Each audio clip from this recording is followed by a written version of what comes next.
नमस्कार. तर आपण BMS फर्स्ट इयर रचना शरीरमधील स्टर्नम हा बोन आपण पाहणार आहोत. त्यामध्ये आपण त्याचं introduction, articulation, side determination, peculiarities, parts, attachment, insertion, ossification व त्याचा क्लिनिकल ॲस्पेक्ट पाहणार आहोत. सोबत काही आपण डायग्रामसुद्धा पाहणार आहोत. तर sternum it is a flat bone forming the anterior median part of the thoracic cage. Length 17 centimetre. Shape sword shape म्हणजे तलवारीसारखा.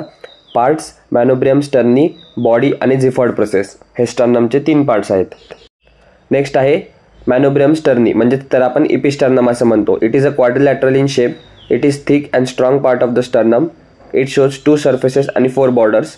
4 surface. Anterior surface it is convex from side to side and concave from above downwards. Posterior surface it is concave and forms the anterior boundary of the superior mediastinum. At the borders, superior border it is thick, rounded and concave, shows a notch in the middle called suprasternal notch or jugular notch.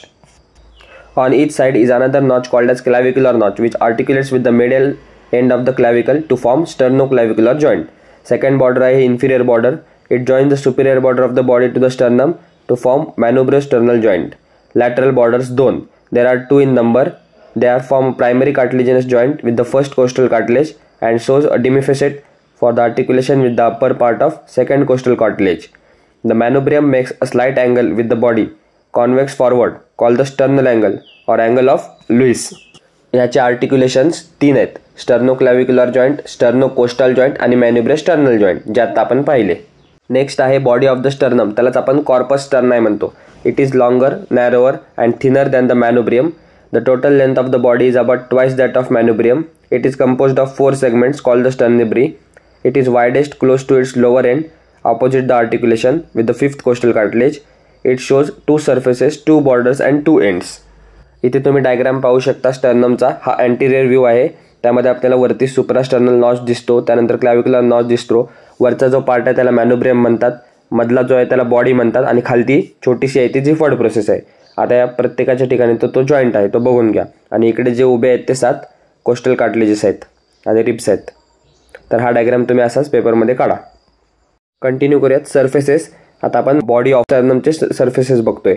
Anterior surface it is rough, flat, directed forwards and slightly upwards. It shows 3 ill defined transverse edges indicating the line of fusion of 4 sternebrae. Posterior surface it is slightly smooth and concave. It shows less distinct transverse lines. बॉर्डर्समध्ये 2 lateral border आहेत जे articulate facet for the costal cartilage आणि articulate with the lower part of second coastal, third costal आणि 6th costal cartilage. Next आहे ends. 2 end आहेत, upper end आणि lower end. Upper end forms a secondary cartilaginous joint with the manubrium at the sternal angle आणि lower end is narrow and forms primary cartilaginous joint with xiphisternum. आता ह्याचे articulations बॉडीचे manubriosternal joint above, xiphisternal joint below आणि costal sternal joint laterally. हे तुम्हाला डायग्राममध्ये clearly समजून जाईल. थेअरी जास्त वाचावीच लागणार नाही. फक्त एकदा डायग्राम क्लिअर समजला की तुम्ही तिन्ही पार्टची थेअरी क्लिअर लिहू शकता. नेक्स्ट आहे xiphoid process. It is the smallest part of the sternum. It is usually a piece of cartilage which ossifies slowly and joins the body after middle age. It is thinner than the body and is variable in shape, may show perforation in the middle or behind. It lies in the floor of the epigastric fossa. आता स्टर्नमचे attachment. त्यामध्ये muscle origin. Sternal head of sternocleidomastoid arises from the upper part of anterior surface of manubrium. Pectoralis major originates from the corresponding half of anterior surface of manubrium and of the body of sternum.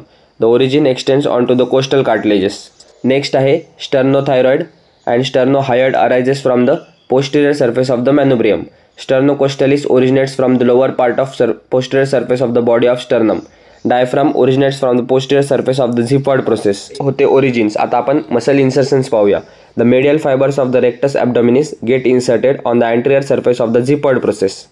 The anterior surface of xiphoid process provides insertion to the aponeurosis of the external oblique and internal oblique muscles.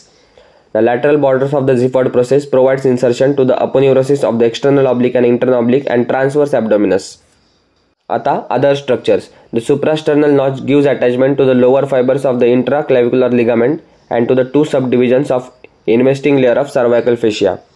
The margins of each clavicular notch give attachment to the capsule of corresponding sternoclavicular joint. Linea alba is attached to the lower end of the Gifford process. Next आहे sternumचे ossification.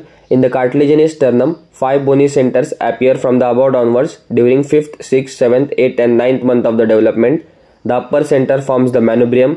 The other centers form 4 sternibri which fuse with each other from the below upwards during puberty. Fusion is completed by 25 years of the age. Center for the Gifford process appears during the 3rd year and fuses with the body at about 40 years. Next आहे आता शेवटचा part राहिला आहे स्टर्नमचा, तो म्हणजे त्याचा clinical aspect म्हणजेच applied anatomy. Sternal puncture. This is a procedure in which specimens of the bone marrow can be obtained by passing a cannula into the manubrium sterni. It is useful in diagnosis of anaemia, leukaemia and other diseases. Second, ectopia cordis. As the sternum develops by the fusion of 2 sternal plates formed on either side of the midline, non-fusion of these plates causes ectopia cordis where the heart can be seen from outside. Third आहे partial fusion of sternal plates may lead to the formation of sternal foramina bifid Gifford process. Funnel chest. It is an anomaly in which sternum is depressed. Pigeon chest. It is an anomaly in which the sternum shows forward projection with the flattening of chest wall on the either sides. तर हे होते clinical aspect of sternum. अशा प्रकारे स्टर्नमच्या आपल्या notes झालेल्या आहेत, तर तुम्ही त्या पॉज करून राईट करू शकता व डायग्रामनुसार स्टर्नम हा क्लिअरली समजून घेऊ शकता. तर भेटूया एका नवीन व्हिडिओमध्ये नवीन बोनसोबत. धन्यवाद. So guys, subscribe Ayurveda Essence for more such videos. You will get all handwritten notes here.